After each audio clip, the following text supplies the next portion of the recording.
ტელევიზორის ეკრანის ბრწყინვალება ეხება სახეებს, რომლებიც გაოგნებული გამომეტყველებით იბრიცებიან, როცა მსოფლიო საკუთარი თვალით ხედავს ღალატის გაშლას. მიუხედავად იმისა, როგორ ვითარდება სცენები, ეს არ არის გამოგონილი საშინელებათა ფილმი. ეს პირდაპირ ეთერია.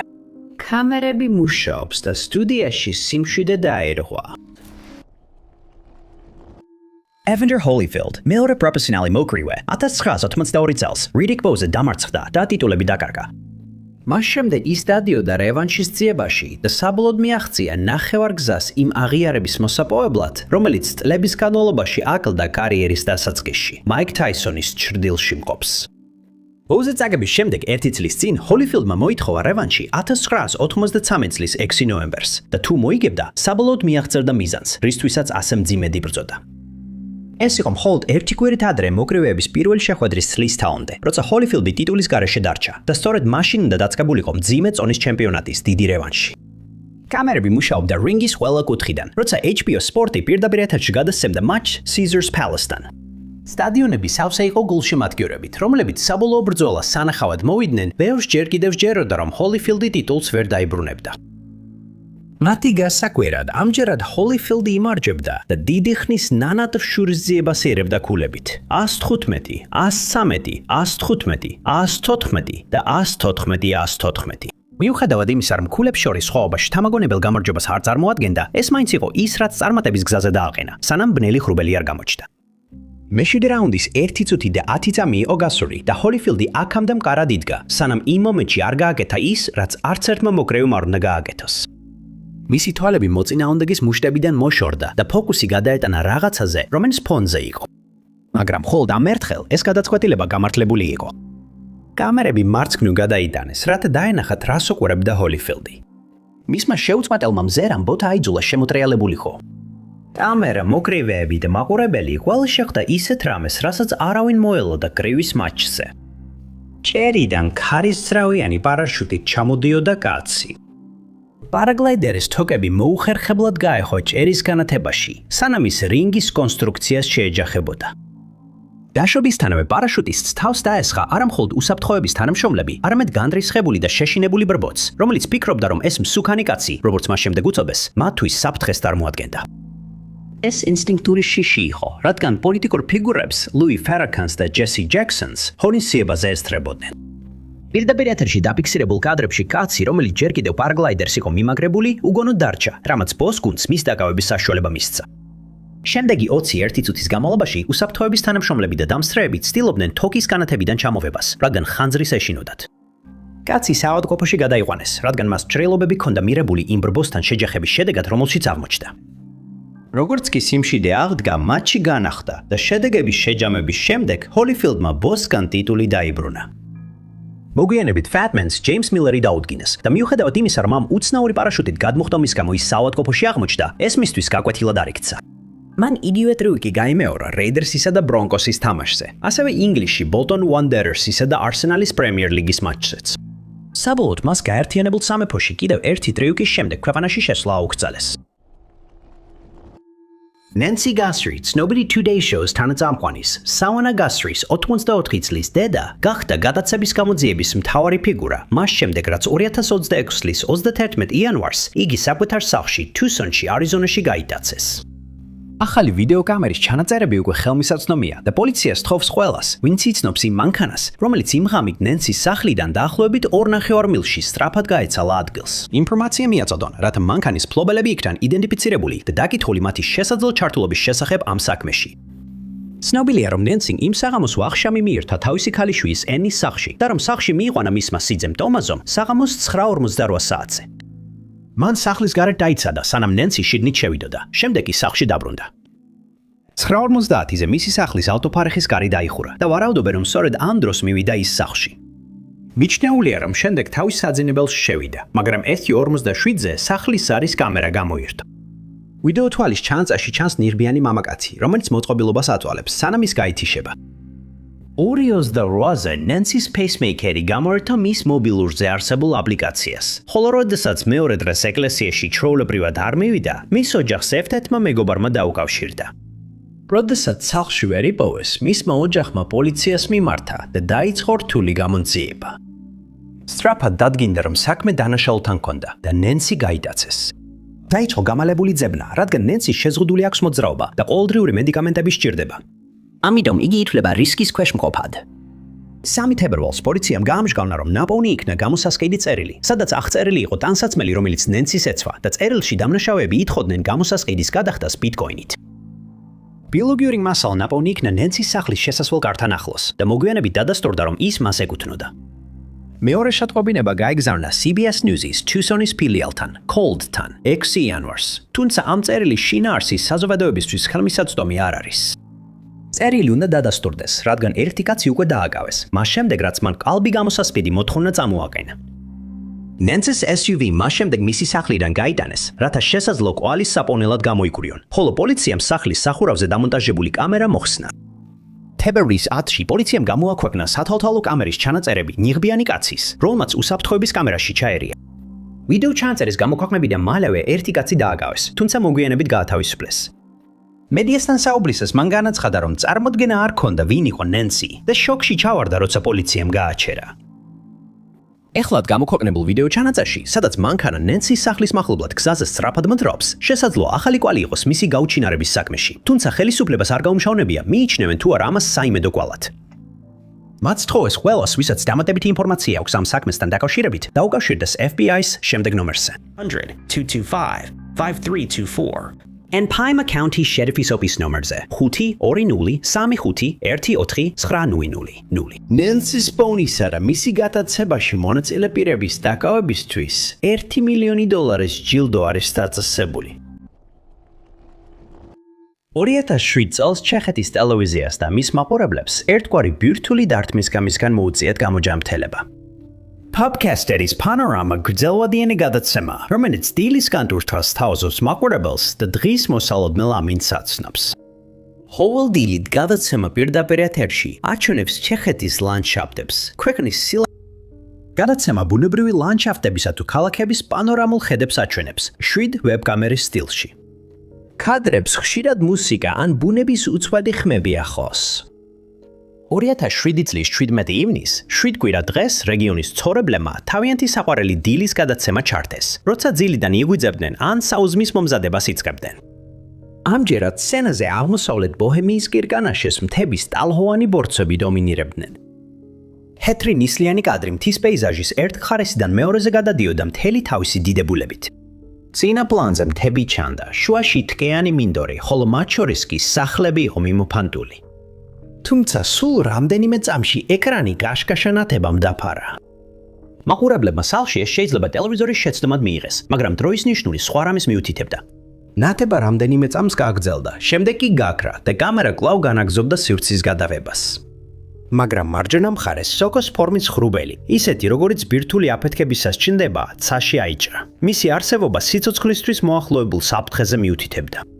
პანიკა მოიცვა ქვეყანა, რადგან ათასობით მოქალაქე შეესწრო აშკარა აფეთქებას იმ ქვეყანაში, სადაც ბირთვულ ენერგიაზე დებატები ხშირად იწვევს დაძაბულობას. შიში, რომელმაც შეხეთი მოიცვა, სწრაფად გაქრა, როცა გაერკვა, რომ აფეთქება არ მომხდარა და ის, რასაც ხალხი ხედავდა, ჰაკერების ნამუშევარი იყო. ადგილობრივებმა ფანჯრებიდან გაიხედეს და არანაირი სოკოსებრი ღრუბელი არ ჩანდა. სიმშვიდე დაბრუნდა ქვეყანაში, მაგრამ სტუდიაში უკვე სწრაფი გამოძიება მიმდინარეობდა. აღმოჩნდა, რომ ჩეხეთის ტელევიზიის კამერაში, რომელიც კირკანაშეში იყო განთავსებული, ადგილზევე ჩაერიათ. აღმოჩნდა, რომ ჰაკერებმა ვიდეო ნაკადი თავიანთი ჩაანაცვლეს და მათში იყო კომპიუტერული გრაფიკით შექმნილი პატარა ბირთვული აფეთქება, რომელიც ადგილობრივი ლანდშაფტიდან ამოხეთქავდა. მიუხედავად იმისა, რომ სოკოს ფორმის ღრუბელი კომპიუტერულად იყო შექმნილი, ის იმდენად დამაჯერებელი აღმოჩნდა, რომ პანიკა გამოიწვია და ამ ინციდენტის გავლენა შეადარეს ორსონ უელსის 1938 წლის მსოფლიოების ომის რადიო გადაცემას, რომელმაც ზოგი მსმენელი დაარწმუნა, რომ უცხოპლანეტელები დედამიწას ესხმოდნენ თავს. მაგრამ ჰაკერებმა ერთი კვალი დატოვეს, რომელიც მათ ნაწილობრივ ამოცნობას შესაძლებელს გახდიდა. მისამართი მიაკვლეს პროვოკაციულ ჯგუფს, რომელიც ძირითადად ანონიმური ქუჩის ხელოვანებისგან შედგებოდა და ერთობლივად სტოკჰოლმის სახელით იყო ცნობილი. ერთმა წევრმა, რომლის ხმა შეცვლილი იყო, ახსნა დემონსტრაციის მიზეზი. მან აღნიშნა, რომ გადახვა მიზნად ისახავდა მოქალაქეებისთვის შეხსენებას, რომ ისინი ეკონომიკური და პოლიტიკური მიზეზებით მანიპულაციის ობიექტები არიან და მიუთითა, რომ ასეთი პრაქტიკა არსებობს დემოკრატიებშიც კი, როგორც მათი ქვეყანაა. ჩეხეთის ტელევიზია მოგვიანებით უჩიულა ჰაკერებს, ხოლო რადიკალური art ჯგუფის 6 წევრი 2008 წელს სასამართლოს წინაშე წარსდგა. სტელკოვინი ამტკიცებს, რომ პროექტი სახელწოდებით მედია რეალობა მიზნად არ ისახავდა ზიანის მიყენებას, არამედ საზოგადოების ინფორმირებას იმის შესახებ, თუ როგორ მანიპულირებს მედია რეალობას და რამდენად მარტივია ნებისმიერი ინფორმაციის ტელევიზიურ რეპორტაჟებში ჩასმა. სტელკოვინი პასუხისმგებელია კიდევ რამდენიმე მსგავს აქციაზე, მათ შორის პრაღის ციხესიმაგრის თავზე არსებული ნეონის არფის სიმბოლოს კითხვის ნიშნად გადაქცევაზე და იმ მომენტის დამბეჭდავ აქციაზე, როდესაც ვაცლავ ჰაველის პრეზიდენტობა დასრულდა. ავსტრალიის Queensland-ის პოლიციამ გაავრცელა სათვალთვალო კამერის ჩანაწერი 70 წლის დონ უელსის ბოლოდ ცნობილი ადგილსამყოფელის შესახებ, რომელიც მისი ოჯახის მიერ დაკარგულად დეკემბერში 2025 წელს გამოცხადდა. 9 დეკემბერს დონ და მისი ქმარი ჯორჯი ერთად მივიდნენ ავტობუსის გაჩერებაზე Kingston-ის გზაზე Woodridge-ში, მაგრამ საღამოს 8 საათამდე რაღაც მომენტში ისინი რაღაცნაირად ერთმანეთს დაშორდნენ. მას შემდეგ ვერ უპოვია იგი და დაბნეულია, როგორ შეძლო ასე უცებ გაუჩინარებულიყო. როდესაც მისი ძებნა უშედეგო აღმოჩნდა, მან გადაწყვიტა პოლიციასთან დაკავშირება და დონი დაკარგულად გამოცხადდა. მას შემდეგ რამდენიმე ძებნა ჩატარდა, მაგრამ მისი ადგილსამყოფელის შესახებ არანაირი კვალი არ აღმოჩნდა. ერთ-ერთი ასეთი ძებნა ჩატარდა კვალის მაძებარი ძაღლების, საგანგებო სამსახურის მოხალისეების და პოლიციის წყალქვეშა ჯგუფის დახმარებით. ერთად მათ გათხრიკეს კომპტონის გზა, სადაც ბოლოს დაინახეს დონ უელსი, მაგრამ უშედეგოდ. მას შემდეგ ხელმისაწვდომი გახდა ვიდეო კამერების ჩანაწერები, სადაც ჩანს, როგორ მიდის დონ უელსი Kingston-ის გზაზე მისი გაუჩინარების დღეს. ჯორჯი ჩანს, როგორ მიხვება მას ახლოდან და უკან მიათრავს ბორბლებიან ჩემოდანს. დონი ამ ჩანაწერის გაკეთებიდან მალევე გაუჩინარდა და ვიდეო კადრები ხელმისაწვდომია, რათა ვინმე მისი ამოცნობა შეძლოს, თუ სადმე დაინახავს. ამ მომენტების შემდეგ ჯორჯი ავიდა ავტობუსში, რომლითაც ცხვილი აპირებდა მგზავრობას, მაგრამ შემდეგ მიხვდა, რომ დონი მას არ გახოლია და უკან დარჩა. შემდეგ ის დაბრუნდა ავტობუსის გაჩერებაზე, მაგრამ იმ დროისთვის დონი არსად ჩანდა. უნდა ავენიშნოს, რომ დონი ჯანმრთელობის პრობლემები დიტანჯება და მას მუდმივი სამედიცინო მოვლა სჭირდება, რაც კიდევ უფრო ზრდის შეშფოთებას მისი გაუჩინარებისას. მას შემდეგ, რაც მის საქმე მედიაში გაშუქდა, რამდენიმე ადამიანმა პოლიციას დაუკავშირდა და აცნობა, რომ დონი ნახეს. მიღებული ინფორმაციით, იგი ნახეს Queensland-ის Harvey Bay-ში, ასევე Toombaში და Gold Coast-ზე. ერთმა მოწმეამ განაცხადა, რომ იგი მელბურნის ერთ-ერთ მაგისტრალზე ნახა, თუმცა ყველა ეს მინიშნება შემოწმდა და დადებითი შედეგი არ დადასტურდა. ჯორჯმა მას შემდეგ საჯაროდ მიმართა საზოგადოებას ინფორმაციისთვის მის საქმეზე და მოუწოდა ყველას, ვისაც მისი ადგილსამყოფელი აქვს ცნობილი, სასწრაფოდ დაუკავშირდეს სამართალდამცა ორგანოებს. ხალხის მეხსიერების გასაახლებლად Queensland-ის პოლიციამ ერთ-ერთ საძიებო ადგილზე მანეკენი განათავსა და მას ისეთი ტანსაცმელი ჩააცვა, როგორიც ბოლოს დონის ტანზე ეცვა. ამ ნივთებში შედის შავი პერანგი, ლურჯი ჯინსის შორტები, მწვანე ბეისბოლის სტილის ქუდი წინა მხარეს, მწვანე პრინტით, ვარდისფერი ფეხსაცმელი და წელის ჩანთა. რეგიონის საავადმყოფოებს დაუკავშირდნენ, მაგრამ მათ არ აქვთ ჩანაწერი იმის შესახებ, რომ დონ ჰოსპიტალში მოხვდა და ასევე ცნობილია, რომ მას არ გამოუყენებია თავისი გოკარდი, ელექტრონული ბარათი, რომელიც ავსტრალიის ზოგიერთ რეგიონში საზოგადოებრივ ტრანსპორტში გამოიყენება, მას შემდეგ რაც გაუჩინარდა. იმის გამო, რომ ოლდრიური მედიკამენტების გარეშე მას შეიძლება დაბნეულობა და დეზორიენტაცია გამოეწვია, მიიჩნევა, რომ დონის სამედიცინო მდგომარეობამ შესაძლოა ხელი შეუწყო მის გაუჩინარებას. თუ დონს სადმე ნახავენ, ის შეიძლება კვლავ ესეთ მდგომარეობაში იყოს, ამიტომ მასთან მშვიდად უნდა მივიდნენ. დონს ახასიათებს გამორჩეული მხრებამდე სიგრძის ყავისფერი ხვეული თმა, მისი სიმაღლეა 5 ფუტი და 2 დუიმი, თანადობა კი გამხდარია. მას ასევე აქვს გამორჩეული სიარული. ყველა, ვისაც აქვს ინფორმაცია დონის ადგილსამყოფელთან დაკავშირებით, უნდა დაუკავშირდეს Police Links ნომერზე 134444 ან გადაუდებელი დახმარების ნომერზე 000. ეს იყო შეერთებული შტატების კოსმოსური შატლი ორბიტერი კოლუმბია, მისია STS-017, OC RAE, კოსმოსური მისია 2003 წლის იანვარში. კოსმოსურმა ხომალდმა ღია კოსმოსში თავისი პირველი ფრენა 1991 წელს განახორციელა. შემდეგი 20 წლეულის განმავლობაში მას ჩაუტარდა სხვადასხვა რეგულირება, ტესტირება და ინსპექტირება და შემდგომ მისიებზე არ გამოვლენილად ცნობილი პრობლემები, სანამ არ დადგა ეს კონკრეტული მომენტი, რომელიც პირდაპირ ეთერში გადაიცემოდა მთელი ქვეყნისთვის. OC RAE მისია დაგეგმილი იყო 2001 წლის 11 იანვრისთვის 2 წლით ადრე, ვიდრე რეალურად მოხდებოდა მისი გაფრენა. რამდენიმე პრობლემა ხელს უშლიდა პროექტის დაგეგმილ დროს გაშვებას. All-Jers როცა შატლი მზად იყო, სხვადასხვა მიზეზის გამო დაგვიანება ხდებოდა. როგორც ჩანს, ლოდინი ღირდა. 2003 წლის 16 იანვარს ხალხი თავიანთ სახლებთან შეიკრიბა, ზერაც ისკენ ქონდა მიმართული და იმედოვნებდა, რომ რაკეტა გაარღვევდა, თითქოს და გაუვალ ცას. სხვები კი მოვლენების განვითარებას პირდაპირ ეთერში ტელევიზორის ეკრანებზე უყურებდნენ. კამერები ზემოთ იყო მიმართული, რათა აღბეჭდოთ უზარმაზარი ქმილება, რომელიც დედამიწის საზღვრებს მიღმა მიკროგრავიტაციის ექსპერიმენტებს ჩაატარებდა.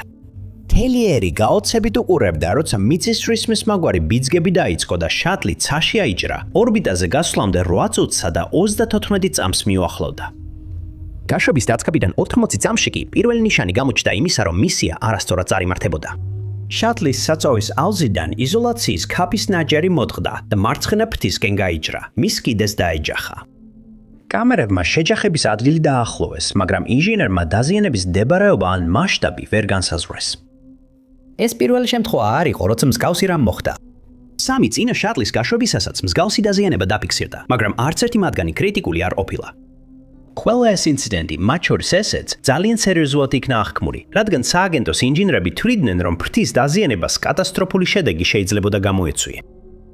იმის გათვალისწინებით, რომ კოსმოსური ხომალდი უკვე ჰაერში იყო და მისი ტრაექტორიის უსაფრთხოდ შეჩერება შეუძლებელი იყო, მისია გაგრძელდა. და მომდევნო 2 კვირის განმავლობაში კოლუმბია ორბიტაზე იმოძრავებდა. ამ პერიოდში შეშფოთებები არ განუხილავთ, რადგან NASA-ს მიხედვით, თუ შატლს სერიოზული დაზიანება ჰქონდა, იმ მომენტში არაფერს შეეძლო სიტუაციის გამოსწორება. კოსმოსური ხომალდი 1 თებერვალს უნდა დაბრუნებულიყო და ატმოსფეროში შესვლა ზუსტად გრაფიკის მიხედვით მოხდა. კამერებმა კვლავ პირდაპირ ეთერში გადასცეს ეს მოვლენა. WFAA-მ და ABC-მ კი ქვეყნის მასშტაბით ტელეეკრანებზე აჩვენეს ხომალდის ატმოსფეროში დაბრუნება. კოლუმბია დედამიწის ატმოსფეროში ინდილით 8:43-ზე შევიდა. მთლიანად უუნებელი იყო და არაფერი მიანიშნებდა იმაზე, თუ რა მოხდებოდა შემდეგ. აი წავიდა, გაისმა WFAA-ს წამყვანის ხმა. ის კაშკაშა ნათება, რასაც ხედავთ, აშკარად შატლის სითბო გამძლე მასალის ანთებაა. დათმოსვლის მე-10 წუთზე კალიფორნიის სანაპიროდან 221,000 ფუტის სიმაღლეზე, ხმაურის სიჩქარის 23-ჯერ მეტი სიჩქარით, ფლორიდაში დაშვებამდე 16 წუთით ადრე, კოსმოსურმა ხომალდმა დაიწყო მოახლოებული კატასტროფის ნიშნების ჩვენება. ინჟინერებმა პირველი მაჩვენებელი შენიშნეს.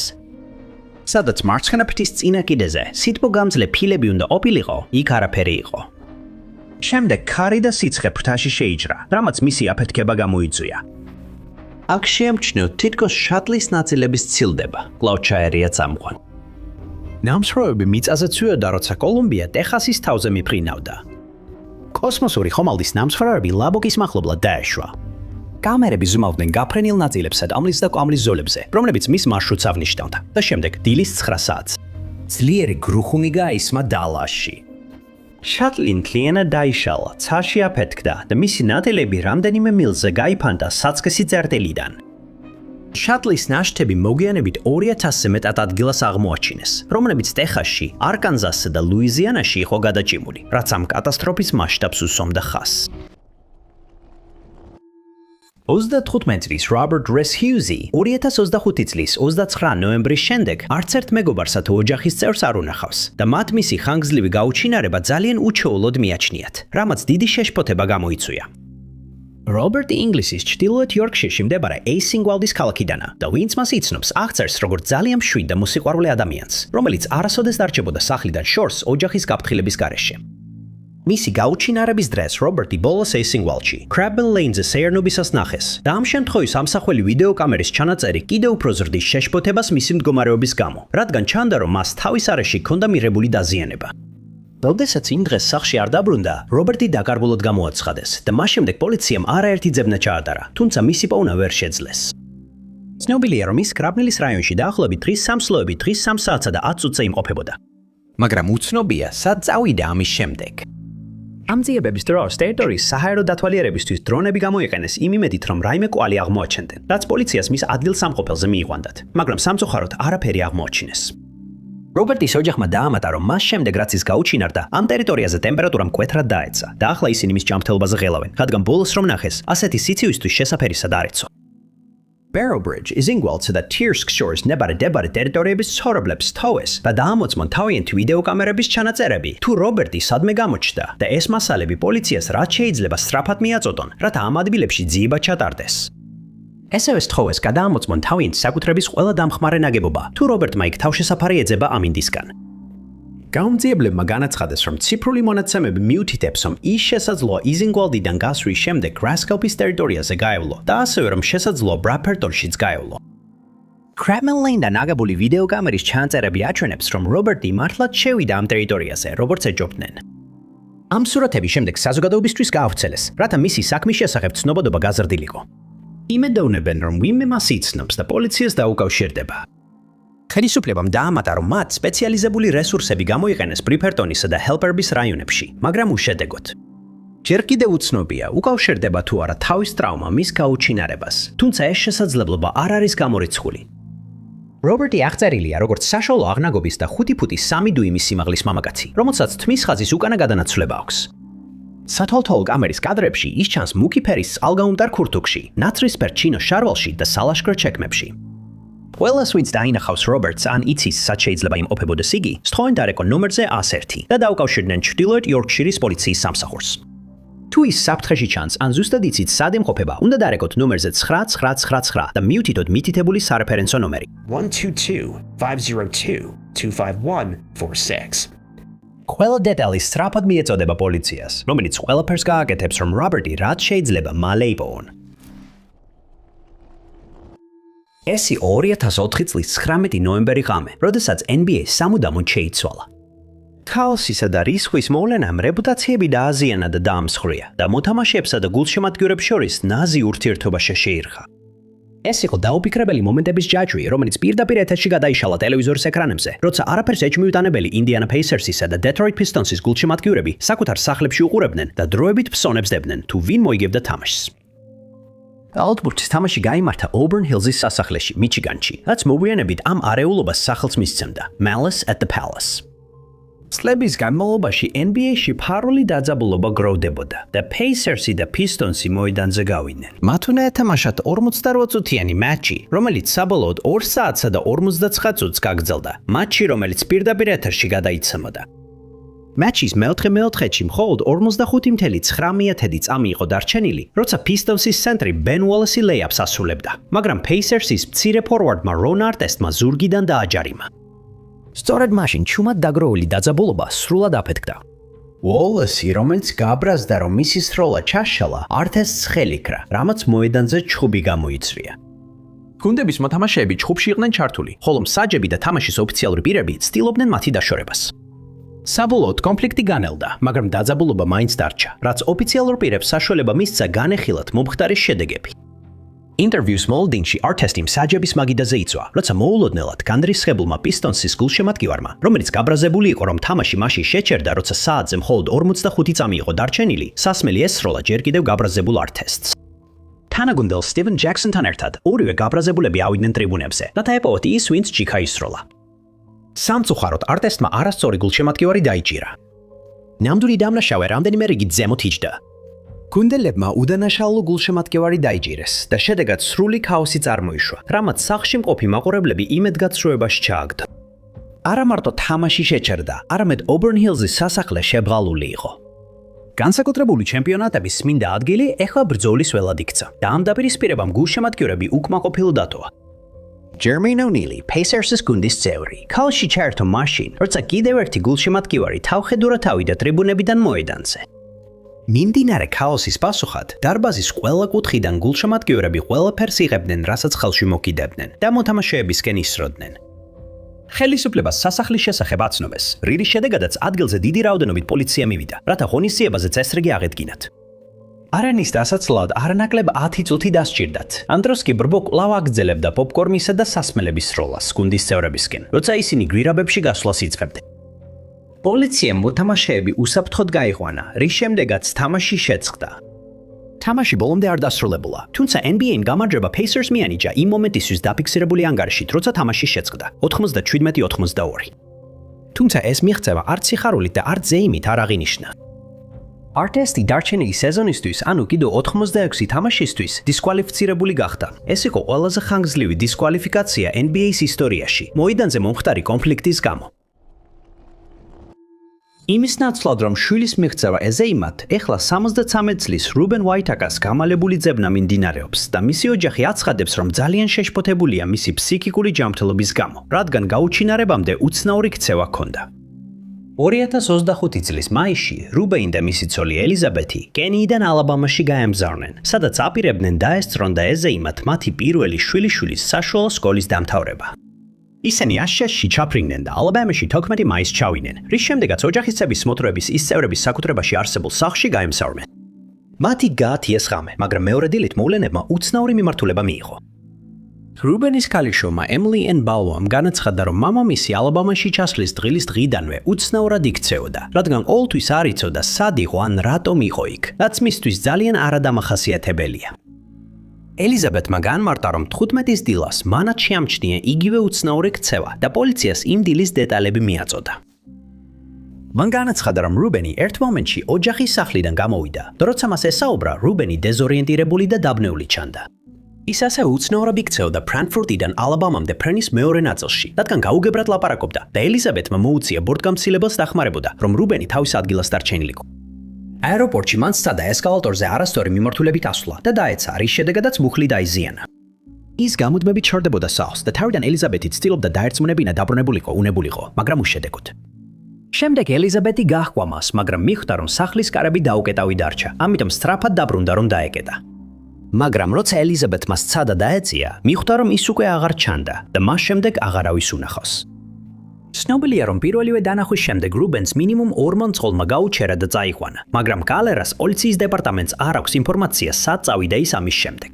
ცნობილია, რომ მან ვიღაცის მანქანით იმზავრა მაშინ, როცა ჯერ კიდევ ოჯახის უბანში იყო, ხოლო მეორე ადამიანმა იგი ჩერონის ბენზინგასამართ სადგურამდე მიიყვანა, რომელიც სახლიდან დაახლოებით 2 მილშია, მაგრამ უცნობია, რატომ უნდა იქ წასვლა. რუბენის ოჯახი ფიქრობს, რომ ის შეიძლება დაბნეულ მდგომარეობაში ცდილობს კენიაში დაბრუნებას და ამბობს, რომ შესაძლოა ვიღაცას თოვოს ქალაქში წაყვანა. შეიძლება ასევე ცდილდეს სომალიში კიმბონში დაბრუნებას, რადგან სწორედ იქიდან არის წარმოშობით. ეხლა გამოქვეყნდა სამეთვალყურეო კამერის ჩანაწერი, სადაც ჩანს მისი ბოლო ცნობილი გადაადგილებები. ჩანაწერში ჩანს რუბენი ბენზინგასამართ სადგურზე. ის სწრაფად მიდის, ხელები ზურგს უკან აქვს გადაჯვარედინებული. ის ქცევაში არაფერია უჩვეულო, გარდა იმისა, რომ შეიძლება დაბნეულ მდგომარეობაში იყო. ჩანაწერში ასევე ჩანს, რომ ის ოდნავ კოჭლობით მიდის, რაც გამოწვეულია იმ დაცემით, რომელიც აეროპორტის ესკალატორზე მოუვიდა. მოცმე პოლიციას უთხრა, რომ ნახა მამაკაცი, რომელიც რუბენის აღწერილობას შეესაბამებოდა და ბენზინგასამართ სადგურთან ახლოს მდებარე კლუბის ჭიშკრის ქვეშ ძურებოდა. შემდეგ ის წამოდგა და ახლომდებარე ტყიან ტერიტორიაში შევიდა, მას შემდეგ კი სახლში აღარ დაბრუნებულა. არსებობს ვარაუდი, რომ მან კიდევ ერთხელ ვინმეს მანქანით გაჰყვა სადროთო გაჩერებიდან, რომელიც ბენზინგასამართ სადგურს უკან მდებარეობს. და თუ ასეა, შესაძლოა კალერას ფარგებს გასცდა.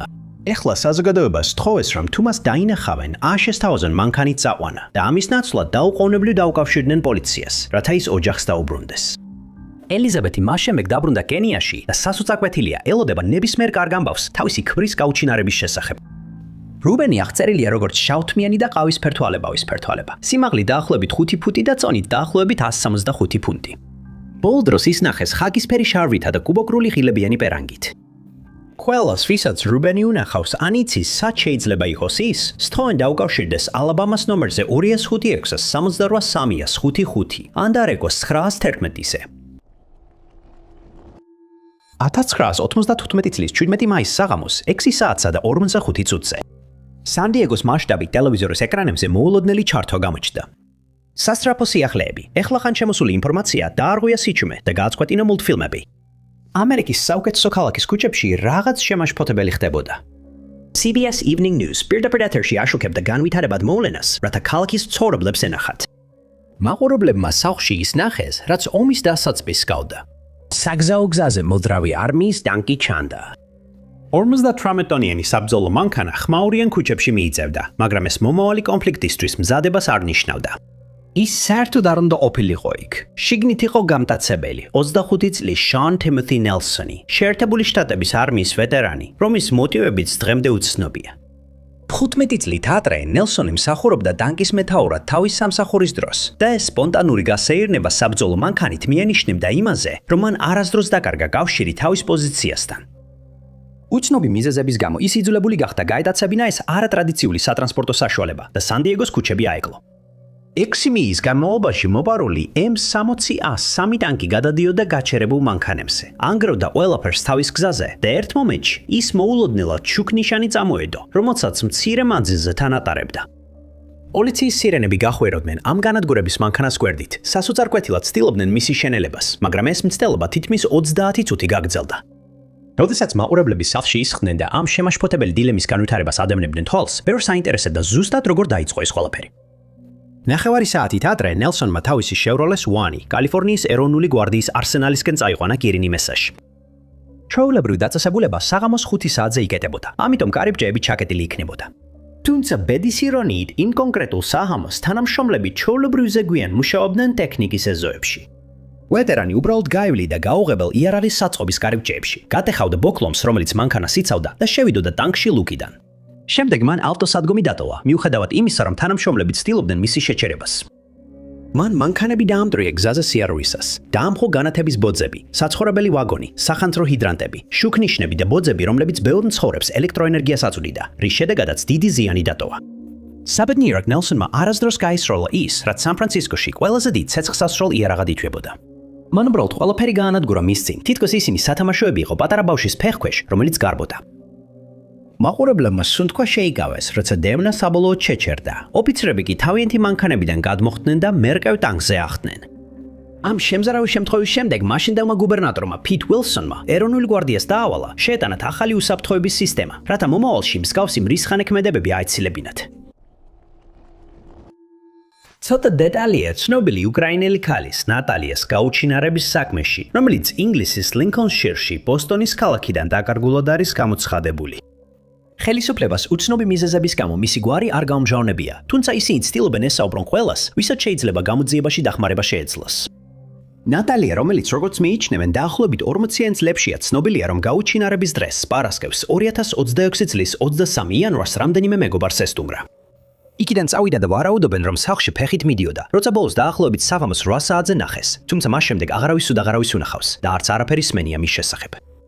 საზოგადოებისთვის გაკეთებულ თავდაპირველ მიმართვაში, მას შემდეგ რაც მისი გაუჩინარების შესახებ განაცხადეს, გაუნწიებლებმა განაცხადეს, რომ ბოლოს ის ნახეს სლიუსის ხიდის მიმდებარე ტერიტორიაზე ფეხით მოსიარულე, ცოტა ხნით ადრე ვიდრე გაუჩინარდებოდა და ცოტა ხნით მას შემდეგ, რაც მეგობრებმა ბოლოს ნახეს. როდესაც ამ მიმართვის შემდეგ არანაირი კვალი არ გამოვლინდა, გაკეთდა მეორე მიმართვაც, სადაც საზოგადოებას სთხოვეს ყურადღება მიექციათ ნატალიასთვის და პოლიციასთან დაუყოვნებლივ დაეკონტაქტებინათ, როგორც კი მას შენიშნავდნენ, რათა მისი ადგილსამყოფელი დადგენილიყო. ამიტომ მათ სთხოვეს ყველას, ვინც სლიუსის ხიდის ტერიტორიაზე იმყოფებოდა, 21:15-დან 22:30 საათამდე დაუკავშირდნენ მათ, რათა შეძლონ გამოკითხვა იმის შესახებ, თუ რა ნახეს. შესაძლოა მათ უნებლიეთ ჰქონდეთ ინფორმაცია, რომელიც ნატალიას პოვნამდე მიიყვანს და ყველა შესაძლო კვალი უნდა იყოს შესწავლილი. ისინი განსაკუთრებით დაინტერესებულნი არიან ესაუბრონ ყველას, ვინც დაინახა ქალი, რომელიც მიდიოდა Wheaton Bank West-ის ბილიქზე, Wheaton Gardens-ის მიმართულებით. მათ დაამატეს, რომ მიიღეს რამდენიმე კვალი, რომელიც შემოწმდა, მაგრამ ისინი ნატალიას პოვნამდე არ მიუყვანიათ. როდესაც ამ მიმართვამაც ვერ გამოიღო ახალი კვალი, პოლიციამ გაავრცელა ვიდეო კამერის ჩანაწერები იმ ადგილიდან, სადაც ნატალია ბოლოს დააფიქსირეს და ასევე პოტენციური ეჭვმი ტანილის, რომელთანაც მათ სურდათ რაც შეიძლება მალე ესაუბრათ. ჩანაწერში, რომელიც მხოლოდ 11 წამს გრძელდება, ჩანს, როგორ გადადის მამაკაცი სლიუსის ხიდზე ნელი ნაბიჯით. მიჩნეულია, რომ ის იმავე მიმართულებით მიდიოდა რა მიმართულებითაც ნატალია და იმედოვნებენ, რომ მან შეამჩნია ნატალია მის გაუგებარ გაუჩინარებამდე. თუ ასეა, მას შეიძლება თქვას, რომ ამ მიმართულებაში წავიდა ნატალია მას შემდეგ, რაც დაინახა და შემდეგ ეს ადგილები საფუძვლიანად იქნება გაჩხრეკილი იმის გასაკვევად, თუ სად შეიძლება ინყოფებოდეს ის ახლა. უნდა აღინიშნოს, რომ ის არ ითვლება ნატალიას გაუჩინარებაში ჩართულ პირად. მას მხოლოდ როგორც პოტენციურ მოწმედ განიხილავენ. ვიდეოს დაახლოებული კადრი აჩვენებს, რომ მას ეცვა ნაცრისფერი გრძელმკლავიანი ზედა და შავი შარვალი და შესაძლოა თავზე ნაკსოვი ქუდი ეხურა.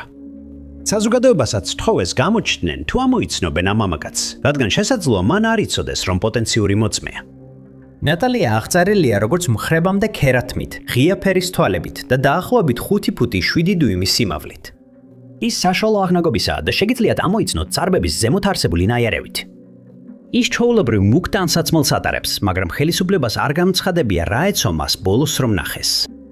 თუ ნახეთ ნატალია, ან გაქვთ რაიმე ახალი ინფორმაცია მისი გაუჩინარების შესახებ, გთხოვთ დარეკოთ გადაუდებელ ნომერზე 101 და მიუთითოთ საქმის ნომერი PID 119 1580. სხვა შემთხვევაში შეგიძლიათ ინფორმაცია მიაწოდოთ ნომერზე 999 დარეკვით.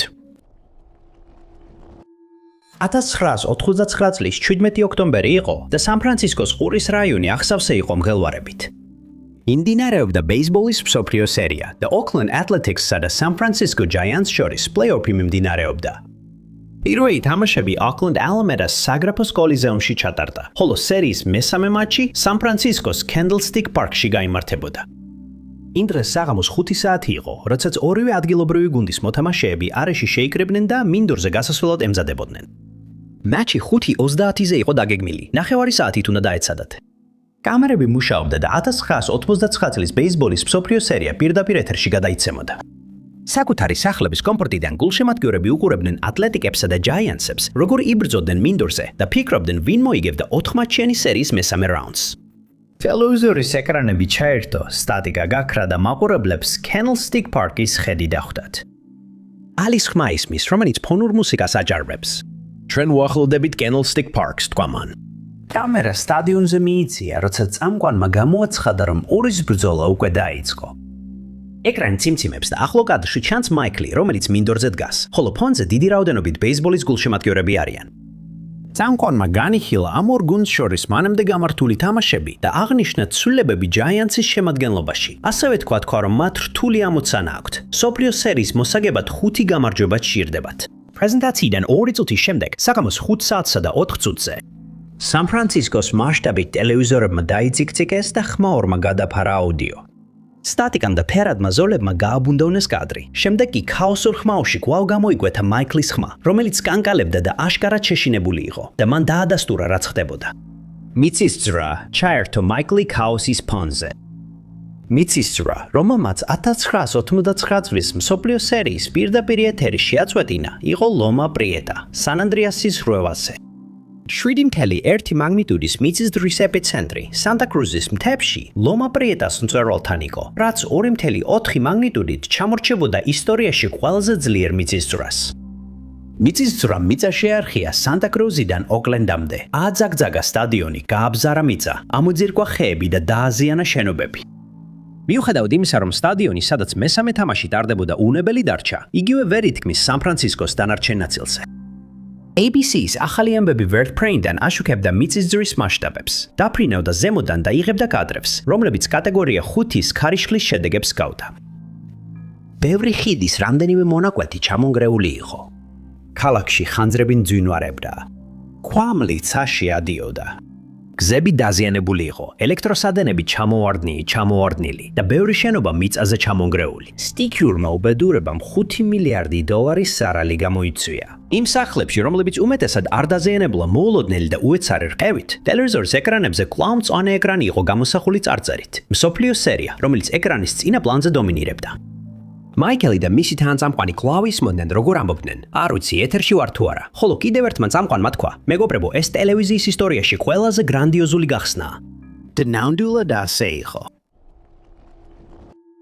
ჩვეულებრივ, როდესაც ვიმე უჩინარდება, პოლიცია მაშინ იწყებს სათვალთვალო კამერების ჩანაწერების მოძიებას, რაც შეიძლება დაეხმაროს ამ ადამიანის პოვნაში. და შვებაა, რომ ესეთი ჩანაწერები საერთოდ არსებობს. მაგრამ 40 წლის აჯანი კემბელის გაუჩინარების შემთხვევაში მოპოვებულმა სათვალთვალო კამერების ჩანაწერებმა მხოლოდ უფრო მეტი შეშფოთება გამოიწვია, როგორც გამონძიებლებს, ისე მის ახლობლებს, რადგან ჩანაწერებში ჩანს, თითქოს ის ვიღაცას გაურბის, სანამ გაუჩინარდება. აჯანი, რომელიც მეგობრებსა და ოჯახში უფრო ცნობილია როგორც AJ, ბოლოს ნახეს ინგლისის ლანკაშირში, პრესტონის ეშტონ-on-რიბლის რაიონში, 2026 წლის 24 იანვარს. მოწმეებმა აღწერეს, რომ ის იმ ღამით დაახლოებით 10:30 საათზე ნახეს, თუმცა მათ პოლიციისთვის დამატებითი სასარგებლო ინფორმაცია ვერ მიაწოდეს.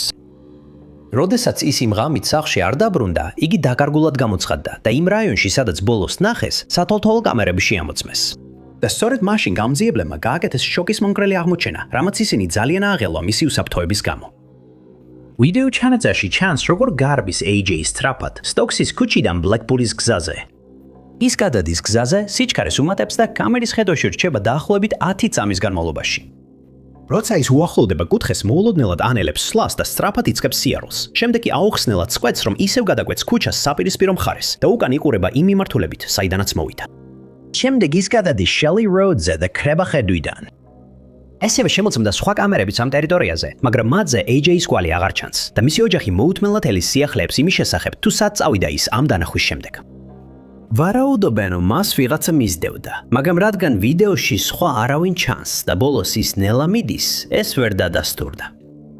პოლიციამ გაჩქრიკა ის ტერიტორია, სადაც ვიდეო კადრები იყო გადაღებული, მაგრამ ვერ იპოვეს რაიმე კვალი, რაც AJ-ის ადგილსამყოფელის დადგენაში დაეხმარებოდათ. და არც დამატებითი მოწმეები გამოჩენილან, რომ რაიმე ახალი დანახვის შესახებ ეცნობებინათ. იმისათვის, რომ ადამიანებს მოგონებები გაუღვივონ და მეტი ინფორმაცია მიიღონ, AJ-ის ფოტო გაავრცელეს ლანკაშირში, რათა შესაძლო მოწმეებმა შეძლონ გამოჩენა თუ მას ამოიცნობენ.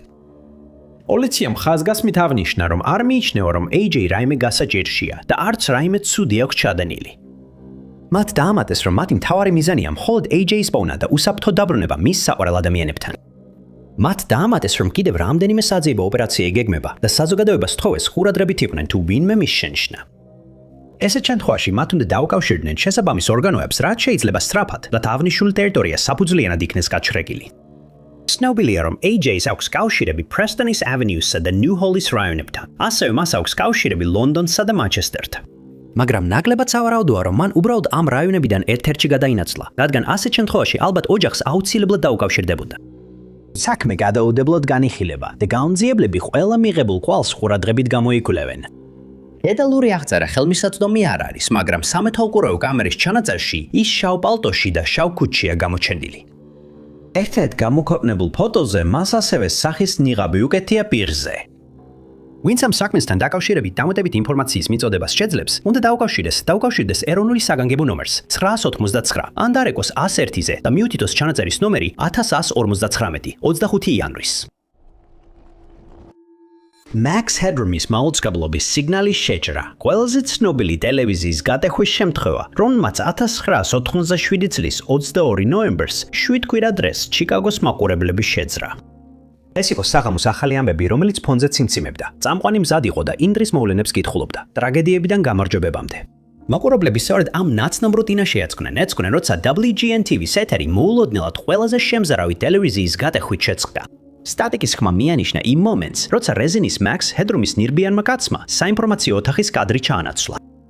მას შემდეგ ონლაინ ფორუმებზე ამაზე საუბრობენ, ფიქრობენ, ვინ იდგა ამ ცნობილი მონენის უკან და რატო.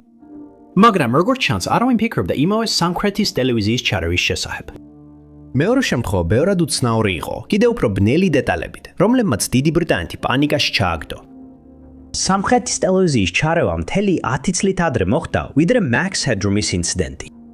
26 ნოემბერი იყო, როდესაც სამხრეთ ინგლისის მსხორებნი დიუნებზე მოკალათდნენ.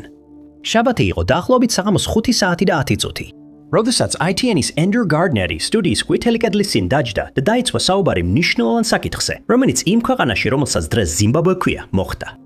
ეს იყო დაპირისპირება უსაფრთხოების ძალებსა და ზიმბაბვეს აფრიკული ეროვნული განმათავისუფლებელი არმიას შორის და გარდნერი ჯერ კიდევ შეჯამების ნახევარსაც არ იყო მისული, როდესაც ტელეეკრანზე გამოსახულების ხევამ მაყურებელთა ყურადღება კვლავ მიიპყრო. რამდენიმე წამით ხევა გაგრძელდა, სანამ ღრმა ზუზუმი არ გაისმა, რაც შემოჭრილის პირველი ფრაზის დასაწყისს ნიშნავდა. ეს იყო ღრმა, დამახინჯებული ხმა, რომელმაც ახალი ამბების რეპორტიორს სიტყვაში აწყვეტინა და თქვა, ციტატა: "ჩვენ აშტარის galaktikuri სარდლობის წარმომადგენლები, მადლობას გიხდით ყურადღებისთვის. ეხლა ჩვენ ტოვებთ თქვენი არსებობის სფეროებს. დაგლოცოთ უკიდურესმა სიყვარულმა და კოსმოსის ჭეშმარიტებამ." უცხოპლანეტელების მსგავსი ვოკალიზაციები მართლაც შემაშფოთებელი იყო და საუბარი 6 წუთის განმავლობაში გაგრძელდა. ჩვენ აქ ვართ განაგრძომან და თქვენს დედამიწაზე და მის გარშემო უფრო მეტი არსება, ვიდრე თქვენი მეცნიერები აღიარებენ. სამხრეთის საზოგადოება გაოცებული დარჩა იმით, რაც ახლახან მოისმინა. როგორც პანიკა დაწყნარდა, ეკრანი ისევ შეირყა. ეხლა ტელევიზორის ეკრანზე სამხრეთის ტელევიზიის ლოგო გამოჩნდა და რამდენიმე წამში გარგარნერი დაბრუნდა. განაცხადა, რომ აუდიოში შეფერხება იყო, ბოდიში მოიხადა ხაროზისთვის და თქვა, რომ პრობლემის გამოსწორებაზე მუშაობდნენ. რამდენიმე თეორია გამოითქვა შეჭრის შესაძლო მიზეზებად. იმიტომ რომ იდეა თითქოს უცხოპლანეტელი პირდაპირ ეთერში შეიჭრა და აშტარის სარდლობის წარმომადგენლად წარკა, რაც 1942 წლიდან არსებობდა, აშკარად გამორიცხული იყო. ამის ნაცვლად მაყურებლებმა უფრო რეალისტური ვარაუდები გამოთქვეს, მათ შორის ისიც, რომ ვინმე მოწყენილი ადამიანი, რომელსაც მოყვარულის დონეზე ჰაკერული უნარები ჰქონდა, უბრალოდ გართობისთვის ჩაერია სიგნალში, რათა ეჩვენებინა რამდენად მარტივი იყო ეს და რა შედეგი მოხვდებოდა. ერთ-ერთი განცხადების საფუძველზე, რომელიც მაყურებლებს მოუწოდებდა გაენადგურებინათ საომარი იარაღი და ესაუბრათ მშვიდობის თემებზე, ზოგიერთმა დაასკვნა, რომ ეს შეიძლება ყოფილიყო ნამდვილი მცდელობა ძალადობის შეჩერების. მცდელობა, რომელიც ანტისაომარი ჯგუფის მიერ განხორციელდა. მიჩნეული იყო, რომ სამხრეთის ტელევიზიაში შეჭრა შესაძლოა სექტის მცდელობა ყოფილიყო ახალი წევრების მოსაზიდად. მაგრამ ამის დამადასტურებელი მტკიცებულება არ არსებობს და ეს თეორია ნამდვილად არ შეესაბამება ეთერში გასული გზავნილის შინაარსს. ახალი გამოძიებების მიუხედავად, ბევრი არაფერი გამოკვეთილა.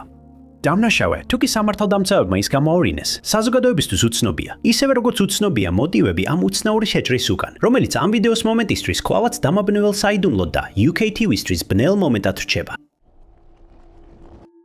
რამდენიმე ძებნა ჩატარდა 66 წლის სამუელ სმითის მოსაძებნად, რომელიც 2026 წლის 2 მარტიდან დაკარგულად ითვლება და მას შემდეგ არავისთან, ვისაც იცნობს, არ ქონია კონტაქტი. სამუელი წარმოშობით კოლნიდანაა, რომელიც ფენდლის რაიონში, ლანკაშირში, ინგლისში მდებარეობს. გამომძიებლები აცხადებენ, რომ ისინი ძალიან შეშფოთებულნი არიან მისი ჯანმრთელობის მდგომარეობით. ამიტომ საზოგადოებას თხოვეს დახმარება მის პოვნაში, რადგან ვერანაირი კვალი ვერ იპოვეს მისი ადგილსამყოფელის შესახებ. ამისთვის მათ გაავრცელეს სამუელის ამსახველი სათვალთვალო ჩანაწერები, სადაც ჩანს მისი ბოლო ცნობილი გადაადგილებები, სანამ ის გაურკვეველ ვითარებაში გაუჩინარდებოდა. და პოლიცია იმედოვნებს, რომ ვინმე ის შენიშნა მას შემდეგ, რაც მისი გაუჩინარების შესახებ განაცხადეს. ცნობილია, რომ სამუელს კავშირები აქვს არა მხოლოდ კოლნთან, არამედ ბარლის რაიონთანაც და ამ რაიონების მცხოვრებლებს თხოვეს ყურადღებით იყვნენ და თუ ის შენიშნეს, დაუყოვნებლივ დაუკავშირდნენ პოლიციას. ბოლო დროს ის დაახლოებით 10:30 საათზე 2 მარტს ნახეს და ეს ემთხვევა სამუელის ამსახველ სათვალთვალო ჩანაწერს, რომელიც ახლა საზოგადოებისთვის არის გამოქვეყნებული. ის კამერებმა დააფიქსირეს სკიპტონის გზაზე, მაგრამ მას შემდეგ მისი გადაადგილება უცნობია. ვიდეო ჩანაწერში ჩანს, რომ ის ტროტუარზე მიდის, შემდეგ კი ქუჩისკენ მიემართება და ორ წითელ გაჩერებულ ტაქსის შორის გადადის. მან ქუჩაზე გადასვლამდე მაცხლივ გაიხედა და როდესაც კამერის კადრს გასცდა, მას შემდეგ აღარავის უნახავს. შემდეგ დღეებში გამომძიებლები საათობით ათვალიერებდნენ სათვალთვალო კამერების ჩანაწერებს, იმ იმედით, რომ სამუელი კიდევ სადმე გამოჩნდებოდა. მაგრამ სამწუხაროდ, ესე არ მოხდა. ისინი ასევე აკაკუნებდნენ მიმდებარე სახლების კარებზე, რათა გაეგოთ ვინმე ხომ არ ენახა სამუელი, მაგრამ დადებითი შედეგი არ ქონიათ. მთის სამაშალო ჯგუფები გაგზავნეს Fall Ridge-ის ქვედა რეზერვუარის ტერიტორიაზე, რათა მოეძებნათ რაიმე შესაძლო კვალი, თუ სად შეიძლებოდა წასულიყო სამუელი. მაგრამ ეს მცდელობები უშედეგო აღმოჩნდა, რამაც გამომძიებლები და მისი ოჯახი იმედგაცრუებული დატოვა, რადგან სხვა კვალი ვერ იპოვეს.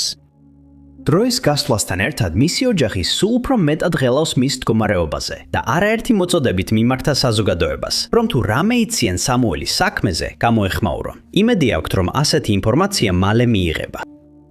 ამ ეტაპზე მისმა ოჯახმა პოლიციას სამუელის უახლესი ფოტო გადასცა.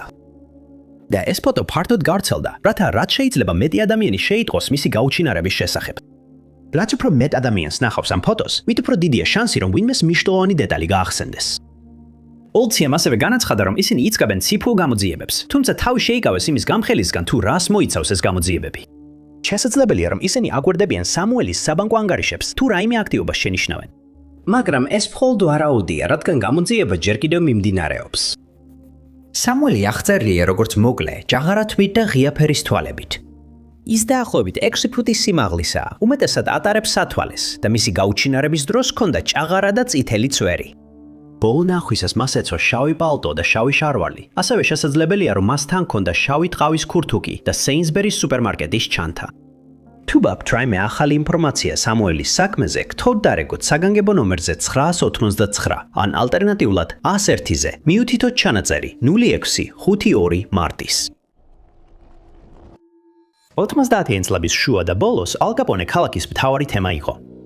ამერიკული მშრალი კანონის ეპოქის განგსტერი ალ კაპონე დომინანტური ფიგურა იყო ჩიკაგოს ორგანიზებულ დანაშაულის სამყაროში 1925-დან 1931 წლამდე. ის გახდა ყველაზე ცნობილი განგსტერი შეერთებულ შტატებში, რომანებისა და ფილმების შთაგონების წყარო, ასევე საუბრის თემა ადრეული შოუმენებისა და იუთუბერებისთვის. ალ კაპონეს ლეგენდის ერთ-ერთი მახასიათებელი იყო ეგრეთ წოდებული სეიფი, რომელიც როგორც ამბობდნენ, მას ლექსინგტონის სასტუმროს სარდაფში ჰქონდა დამალული, ხოლო ეს სარდაფი მის მიწისქვეშა შტაბად გამოიყენებოდა. სწორედ ეს ლეგენდარული სეიფი მიიჩნია ტელეშოუს სამყარომა Geralt of Rivia საინტერესო და მაყურებლის მოზიდვისთვის მიმზიდველ თემად. 1986 წელს ამერიკულმა ტელევიზიამ სწორედ ამ იდეით იმოქმედა და პირდაპირ ეთერში სპეციალური გადაცემა ალ კაპონეს სეიფების საიდუმლო წარადგინა. Rivera, რომელიც მაშინ ჯერ კიდევ უცნობი და ახალგაზრდა წამყვანი იყო, ამ ფასიანი პირდაპირ ეთერის გადაცემის მასპინძელი გახდა. გადაცემა პირდაპირ ეთერში ახლახან აღმოჩენილი სეიფის გახსნას და მაყურებლისთვის მის შიგთავსის ჩვენებას პირდებოდა. გადაცემა ავრცელებდა იდეას, რომ ისინი გამოავლენდნენ ფულის გროვებს, სავარაუდოდ ჩონჩხის ნაშთებს, კონტრაბანდულ ალკოჰოლს, იარაღს და სხვა დავიწყებულ ნივთებს. მილიონობით მოუთმენელი მაყურებელი ჩაერთო პირდაპირ ეთერში, რათა საკუთარი თვალით ენახა სეიფის გახსნა. თითოეულმა მათგანმა კი მცირე თანხა გადაიხადა იმის გასაგებად, თუ რა იმალებოდა კარის მიღმა. Rivera მაყურებელს ატარებს შიკაგოს ქვეშ არსებული ნაკლებად ცნობილი გვირაბების სისტემაში. ატარებს პირად ინტერვიუებს მათთან, ვინც Scarface იცნობდა და საბოლოოდ აღმოჩნდება ლექსინგტონის სასტუმროს წინ, რომელიც მიტოვებისგან დაზიანებული და ჩამონგრეულია. შემდეგი 2 საათის განმავლობაში პირდაპირ ეთერში Rivera ამხელს ალ კაპონეს ცხოვრების რამდენიმე ასპექტს: სასტუმროს, მის საქმიანობას, საბოლოოდ პატარა სამშენებლო მანქანა ღრიალით შეიჭრა ბეტონით დალუქულ ოთახში, რაც სეიფის პირველად გახსნას ნიშნავდა და ეს ყველაფერი პირდაპირ ეთერში მოხდა. როდესაც საბოლოო განყოფილებაში შეავწიეს, რივერას მოუწია ეთქვა მაყურებლისთვის, რომ იმ კედლის უკან არაფერი იყო. ის ცარიელი იყო, არაფერი საინტერესო არ იყო, რის გამოც იმ 2 გრძელი საათის ლოდინი არ ღირდა. მაყურებლები მთელი ქვეყნის მასშტაბით იმედგაცრუებულნი დარჩნენ ამ აღმოჩენით, მაგრამ მაინც ბევრი რამ გაიგეს ალ კაპონეს ცხოვრებაზე. მიჩნეულია, რომ 2025 წელს მორგანის ოლქში ბანკომატზე ძარცვა მოხდა და ეს უბრალოდ შემთხვევითი დანაშაული არ ყოფილა, რადგან გაუნძიებლები ფიქრობენ, რომ დამნაშავეებმა დანაშაული წინასწარ კარგად დაგეგმეს. ძარცვა მოხდა Traditions ბანკის ფილიალში Priceville-ში, ალაბამაში, დაახლოებით დილის 8 საათზე 2025 წლის 24 ივლისს. იმ დილით ბანკის თანამშრომლები, რომლებიც ყველა ქალი იყვნენ, ბანკომატებს ნაღდი ფულით ავსებდნენ, როცა მათთან მიიჭრა ადამიანთა ჯგუფი, რომლებიც ადგილზე სირბილით მივიდნენ. როცა ისინი ადგილზე მივიდნენ, თანამშრომლებს დაესხნენ თავს და მოსთხოვეს, რომ გადაეცათ მათთვის ყველაფერი ნაღდი ფული, რაც კი ჰქონდათ. საბედნიეროდ ბანკის თანამშრომლები გაწვრთნილები არიან, რომ ასეთ მოთხოვნებს დაემორჩილონ, რათა სიტუაცია კიდევ უფრო არ გამწვავდეს და იმედია ძარცვის დროს უუნებლად დარჩნენ. ამ შემთხვევაში მათ ყაჩაღების მითითებებს მიიღნენ და ნაღდი ფული გადასცეს. დამნაშავეებმა რაც შეეძლოთ მეტი ფული შეაგროვეს და შემდეგ სწრაფად გაიქცნენ, მას შემდეგ რაც ახლოს გაჩერებულ მანქანაში ჩახდნენ. შემდეგ პოლიცია გამოიძახეს და გამოძიება დაიწყო, მაგრამ შემთხვევის ადგილზე არანაირი მტკიცებულება არ აღმოჩნდა, რაც გაუნძიებლებს ყაჩაღების ვინაობის დადგენაში დაეხმარებოდა. თუმცა მათ აღმოაჩინეს სათვალთვალო კამერის ჩანაწერები, რომლებიც ახლა საზოგადოებისთვის ხელმისაწვდომია, იმ იმედით, რომ ვინმე მაინც ამოიცნობს ამ კრიმინალებიდან ერთ-ერთს მაინც, რომლებიც ჯერ კიდევ სამართალს ემალებიან. როდესაც ყაჩაღობის შესახებ ინფორმაცია გავრცელდა, გამოძიებას კიდევ 4 სააგენტო შეუერთდა. დაგსწრების მანქანის სანომრე ნიშანი ჩანაწერში აშკარად ჩანდა, თუმცა მოგვიანებით გაირკვა, რომ ეს ნომერი რამდენიმე კვირით ადრე Huntsville-ში იყო მოპარული.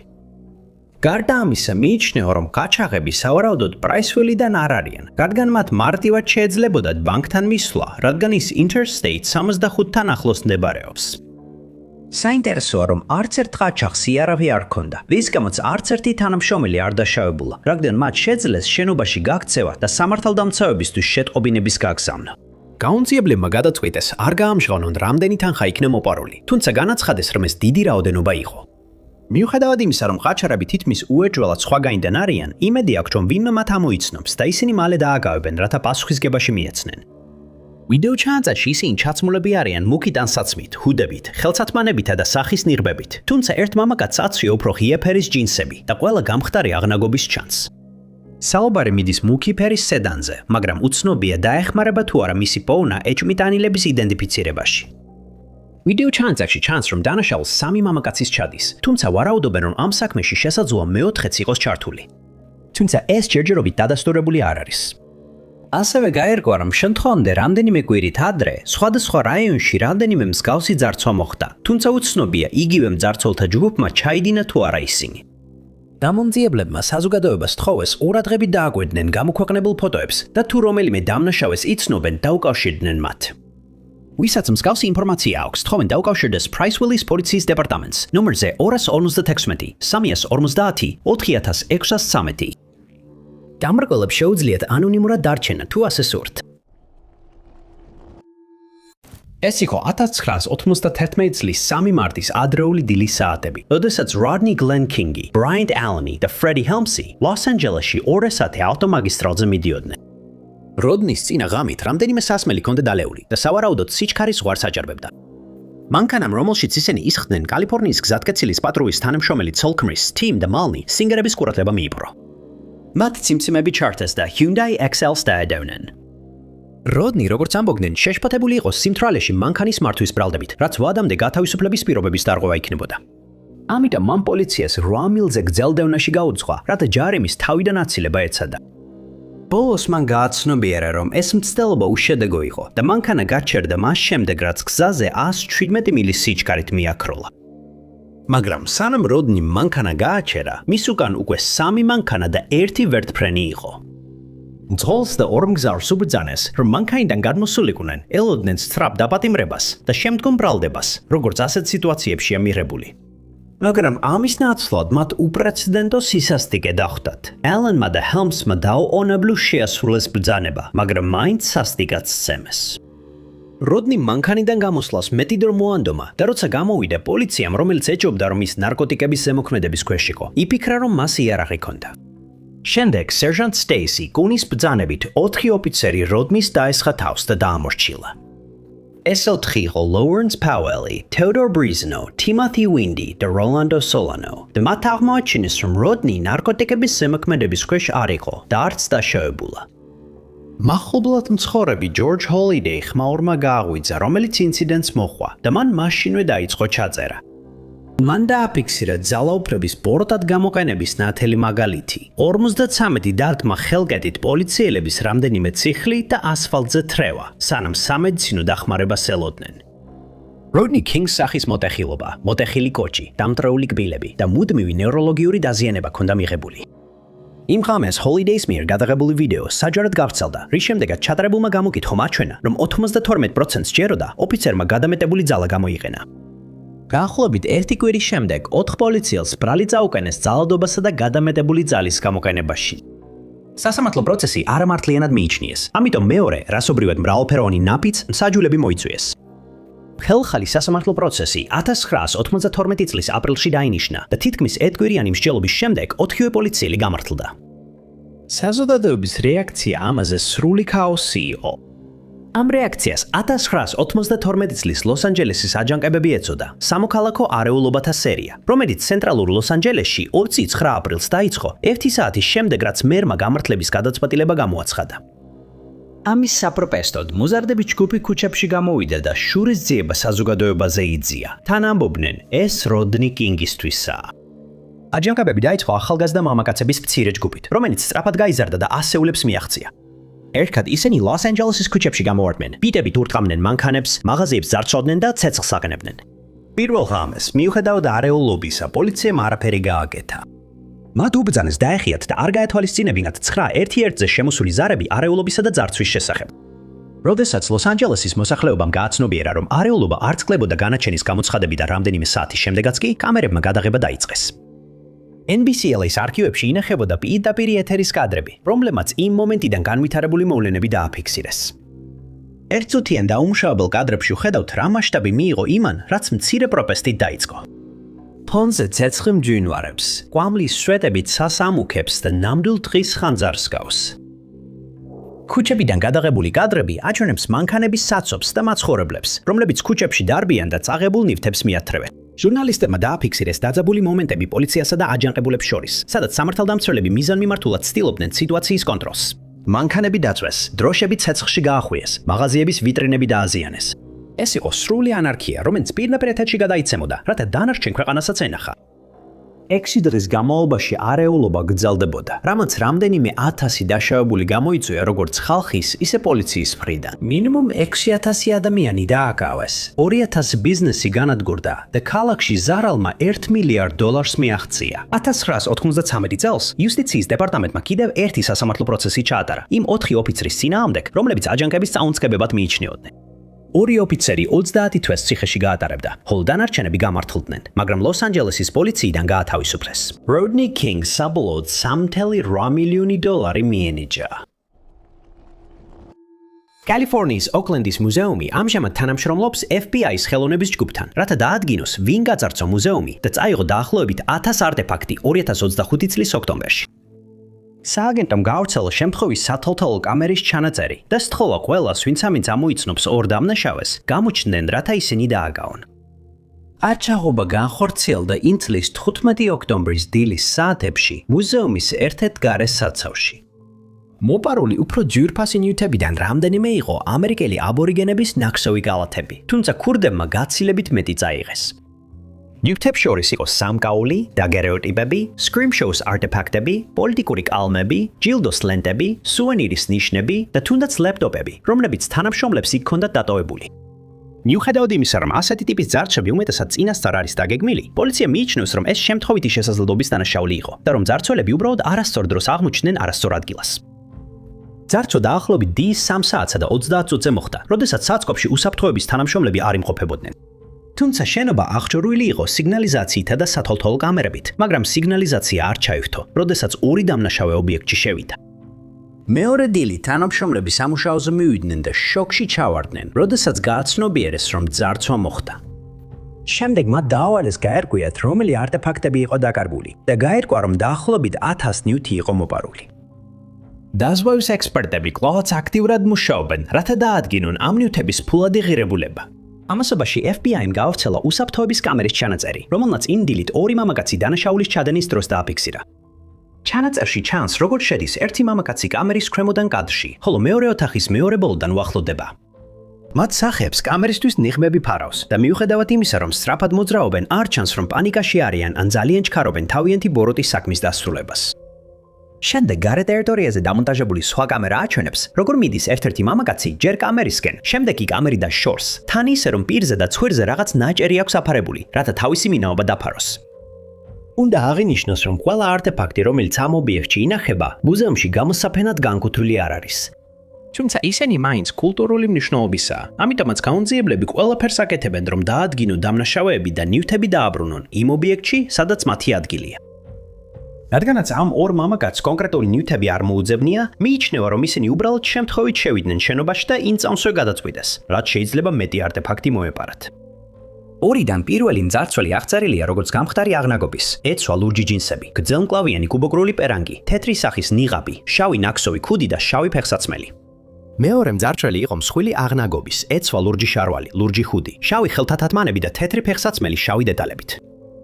ჯერ არ გახმაურებულა ფიქრობს თუ არა ფედერალური საგამოძიებო ბიურო, რომ კიდევ ვინმე იყო ჩართული ძარცვაში, მაგრამ ამ ეტაპზე მიიჩნევა, რომ ორივე მამაკაცი მარტო მოქმედებდა. ასევე ჯერ კიდევ უცნობია, რას გააკეთებენ დამნაშავეები მოპარული ნივთებით, რადგან სავარაუდოდ მათ გაუჭირდებათ ამ ნივთების გაპირდვა კანონიერად მოქმედი ბიზნესებისთვის. ვინც ამ მამაკაცებს იცნობს, თხოვენ დაუკავშირდეს ოკლენდის პოლიციის დეპარტამენტს, ნომერზე 5 112 138 385 5 51. Smartphone-ებისა და სოციალური მედიის გავრცელებამდე სხვადასხვა არხის საინფორმაციო ჯგუფებს სჭირდებოდათ მოვლენების ადგილზე მისვლა, კამერების ამოღება და მიმდინარე სცენის გადახება, რათა მაყურებლებს სახლში შეეძლოთ ენახათ მსოფლიოს მიმდინარე მოვლენები, რომლებიც თავად ვერ იხილავდნენ.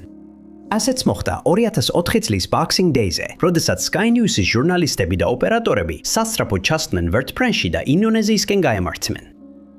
დამსვენებლები და ადგილობრივი მცხოვრებლებები, რომლებიც ზღვისპირიდან კვირლის ან კივილის ხმამ გააღვიძა, მალევე აღმოაჩენდნენ, რომ მათი სახლები შავი მქუხარე წყლით ივსებოდა. მოსახლეობა აღმოჩნდა კოშმარში, სადაც დრო თითქოს გაჩერებული იყო და ისინი სიცოცხლისთვის იბრძოდნენ. პანიკის გრძნობა და შავი წყლები გამოწვეული იყო 9.1 მაგნიტუდის მიწისძვრით, რომელიც სულ რამდენიმე წუთით ადრე ჩრდილოეთ სუმატრას დასავლეთ სანაპიროსთან მოხდა. ადგილობრივი დროით თითქმის დილის 8 საათი იყო, როცა მიწა ძლიერად შეირგა, იმდენად ძლიერად, რომ ოკეანის სიღრმიდან ცუნამი გამოაღვიძა. შემდეგი 7 საათის განმავლობაში უზარმაზარი ოკეანის ტალღების სერია ანადგურებდა სანაპირო რეგიონებს აღმოსავლეთ აფრიკამდე, ხოლო ინდონეზია, შრი-ლანკა და ტაილანდი ყველაზე დაზარალებულ ქვეყნებს შორის იყვნენ. ზოგიერთ რეგიონში ტალღები სანაპიროზე მისვლისას 30 ფუტს ან მეტს აღწევდა, რაც სანაპიროს სრულად ანადგურებდა. ზემოდან Sky News-ი აშუქებდა ზიანს და ამ საშინელი მოვლენის შესახებ დანარჩენ მსოფლიოს აცნობებდა, რომლებიც ამ ჯოჯოხეთური სცენისგან შორს იყვნენ. აეროფოტოებზე ჩანდა მიუფანტული სახლები, ზოგი მხოლოდ ნახევრად იყო დარჩენილი, გარშემო კი ყველაფერი ჭაობს ჰგავდა. ქაოსის ფონზე ძალიან ცოტა ხე იყო დაუზიანებელი, მათ გვერდით კი მთლიანად ჩამონგრეული შენობები იდგა. ნამსხვრევები, მანქანები, გზები და სხვა ინფრასტრუქტურის ნაწილები მდინარეში ცარიელი მორებივით მიჰქონდა დინებას. სახლები საძირკვილიდან მოგლეჯილიყო და ტალღებს გაეტაცებინა, ისინი ერთ ადგილას შეიკრიბნენ და ერთგვარ მჭიდროდ შეჯგუფებულ ზღუდეს ჰგავდა. დანარჩენი მიწა ტალღების ძალამ გაასწორა და გააპრიალა. ცუნამიმ ინდოეთის ოკეანის სანაპიროზე უზარმაზარი განადგურება და უამრავი ადამიანის სიცოცხლის დაკარგვა გამოიწვია. Boxing Day-ს ცუნამიმ თავისი წინამორბედი ჩაანაცვლა, როგორც ერთ-ერთი ყველაზე დიდი ბუნებრივი კატასტროფა ისტორიაში, რომელმაც 15 ქვეყანას გადაუარა და განსაკუთრებით ძლიერად დაარტყა ჩრდილოეთ სუმატრას. ადამიანები უსახლკაროდ დარჩნენ, ზოგი დაკარგული იყო, საკვები თითქმის აღარ არსებობდა, სუფთა წყალი ძნელად ღემისაწვდომი იყო და სამედიცინო დახმარების მიღება ძალიან რთული გახდა. სიტუაციას კიდევ უფრო ანძიმებდა ის, რომ დახმარების მუშაკებს გარკვეულ ადგილებში მოხვედრა დიდი ძალისხმევის გარეშე არ შეეძლოთ. გზები წალეკილი იყო და სამოქალაქო ომი კვლავ გრძელდებოდა. ამ ტერიტორიას ასევე ხანგრძლივი გარემოსდაცვითი ზიანი მიადგა. კურორტები, სასოფლო-სამეურნეო მიწები, სოფლები და თევზაჭერი და ადგილები მთლიანად განადგურდა ან დაიფარა ნამსხვრევებითა და მარილიანი წყლით, რომელმაც მცენარეები მოწამლა. ეკონომიკური ზარალი თითქმის 5 მილიარდ დოლარს შეადგენდა. 151,000 სახლი დაიკარგა. 8 პორტი და 4 საწვავის საცავი განადგურდა. ეს კატაკლიზმი იყო. ლას-ვეგასის პოლიციამ 2025 წელს გამოაცხადა, რომ FBI სთავაზობს ჯილდოს ყველას, ვინც მიაწვის ინფორმაციას ქალაქის ერთ-ერთ კაზინოში მომხდარი ძარცვის შესახებ და მათ გაავრცელეს სათვალთვალო კამერის ჩანაწერი ეჯუმიტანილის შესახებ. შემთხვევა დაახლოებით 22 საათსა და 30 წუთზე მოხდა. იმ წლის 13 ნოემბერს, როდესაც ნიღბიანი მამაკაცი შევიდა ლას-ვეგასის რემპარტის კაზინოში მხოლოდ ერთი მიზნით, რაც შეიძლება ბევრი ფულით გაქცეულიყო. გაუმძიებლებმა გაამხილეს, რომ დამნაშავე კაზინოში შევიდა ავტოსადგომის გავლით და იმ ღამის უსაფრთხოების კამერების ჩანწერებში ნათლად ჩანს, რომ მან ძარცვა წინასწარ დაგეგმა, რადგან კამერებისთვის სახე დაფარული ჰქონდა. მას ეცვა ლურჯი და ყვითელი დაცვის ჟაკეტი, მუქი ფერის შარვალი, შავი სახის ნიღაბი, ბალისტიკური ჩაფხუტი, ხელთათმანები და ლურჯი მზის სათვალე. მას კარგად ესმოდა, რომ ძარცვას კამერები დააფიქსირებდნენ. ამიტომაც იზრუნა იმაზე, რომ მისი სახე მხოლოდ ნაწილობრივ დაენახათ იმ დროს მორიგე თანამშრომლებს. ვიდეოში ჩანს, როგორ დგას კაზინოს თანშრომელი მაგიდის უკან ზონაში, რომელსაც სალაროს უწოდებენ და რამდენიმე წამში ჩანს, როგორ უახლოვდება მას მძარცველი. მაგრამ ამ მომენტში თანამშრომელს წარმოდგენაც კი არ აქვს, რომ მალე ძარცვა მოხდება. კაცი ეხნობა დახლს და მიმართავს კასირს, მაგრამ ახლოს მყოფმა დაცვის თანამშრომელმა როგორც ჩანს, შეამჩნია უცნაური ტანსაცმელი, რომელიც ამ კაცს აცვია და უკნიდან მიუახლოვდა მას. ალბათ აპირებდა ეთხოვა კაცისთვის, რომ მოეხსნა ჩაფხუტი და სათვალე, მაგრამ როგორც კი მძარცველმა დაინახა იგი შეშინდა. ის გაშორდა სალაროს და ამოიღო დიდი ცეცხლსასროლი იარაღი, რომელიც პირდაპირ დაცვის თანამშრომლისკენ მიმართა. დაცვის თანამშრომელმა ასწია ხელები, როგორც მას უთხრეს, და სალაროსგან მოშორდა. აჩარი დაბრუნდა სალაროსთან და ამ მომენტში გამოქვეყნებული ვიდეო კადრები მთავრდება. კასრომ შეასრულა მისი მოთხოვნები და გადასცა ის ფული, რაც იმ დროს სალაროში იყო. მაგრამ ეს არ არის ეჯვიტანივის ერთადერთი ვიდეო კადრი. სხვა კამერამ დააფიქსირა სცენა, როცა ის ველოსიპედით გარბოდა და ჩანთით, რომელიც ფულით იყო სავსე, გვერდით მიყავდა. ამავე დროს კაზინოს თანამშრომლებმა დარეკეს 911-ზე და პოლიციას აცნობეს, რომ ისინი ახლახან გაქურდეს. ლას-ვეგასის მეტროპოლიტენის პოლიცია გამოეხმაურა ზარს და გაემართა კაზინოს მისამართზე სამერლინის რაიონში, რამპარტ ბულვარის 200-იან მონაკვეთში. მოპარული თანხის ოდენობა საჯარო არ გამხდარა, რადგან გამოძიება ჯერ კიდევ მიმდინარეობს. მაგრამ იმის მიხედვით, თუ რა ზომის ჩანთით გაიქცა ძარცველი, ვარაუდობენ, რომ თანხა საკმაოდ დიდი იყო. FBI გამოძიებაში ჩაერთო და $5,000 ჯილდოს სთავაზობს ყველას, ვინც მიაწვდის ინფორმაციას, რაც დამნაშავის იდენტიფიცირებასა და დაკავებას შეუწყობს ხელს. ვინც ესეთ ინფორმაციას ფლობს, თხოვენ დაუკავშირდეს ლას-ვეგასის მეტროპოლიტენის პოლიციის დეპარტამენტს ნომერზე 7-8-8-8-3-5-9-1. And Crime Stoppers ის ნომერზე 2-385-5555. დიდი მადლობა რომ უყურეთ.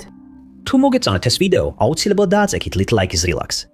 ასევე არ დაგავიწყდეთ გამოიწეროთ არხი და დააჭიროთ ჩატობინების ზარს, რომ არ გამოგშეთ ჩვენი მომავალი ვიდეოები. მე ვარ Top 5 Unknowns და შემდეგ ვიდეოში შევხვდებით.